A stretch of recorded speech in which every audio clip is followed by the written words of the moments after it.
რა უნდა გავაკეთოთ თუ მანქანით წყალში გადავარდით და პირველ უნდა გვახსოვდეს ის რომ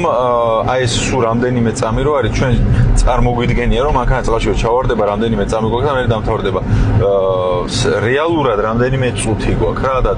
რამდენიმე წუთი საკმარისზე მეტი დრო არის მანქანა მიწყებს ტივ-ტივს ასე ვთქვათ მაგრამ პირველი რაც უნდა გვახსოვდეს არის ის რომ ეს თანმიმდევრობა ღვედი ფანჯარა ბავშვები გარეთ ყველგან უნდა მოვიხსნათ ღვედი ეს მანქანა ტივ-ტივებს ხო შემდეგ უნდა ჩაუწვიოთ ფანჯარას თუ ელექტროსისტემაზე არის როგორც წესი რამდენიმე წუთი ელექტროსისტემა ჯერ კიდევ შენარჩუნებულია და ჩაიხსნება და თუ არა და რა თქმა უნდა ამაზე არის საუბარი რომ უნდა ჩავამტვრიოთ ერთითი ფანჯარა უნდა ავარჩიოთ იმიტომ რომ წინა საქარე მინისჩატე ხო ფაქტიურად შეუძლებელია ეს უნდა გვახსოვდეს რომ კუთხეში უნდა მოვარტყო და შუა ცენტრში უნდა დავარტყო კუთხეში მიატყავ და მე ჩამოიმშხება ეგრე მე მეგონა რომ შუაში უნდა კუთხე უნდა არჩიო რომელიმე კუთხე უნდა არჩიო ეგ არის ყველაზე მარტივად რა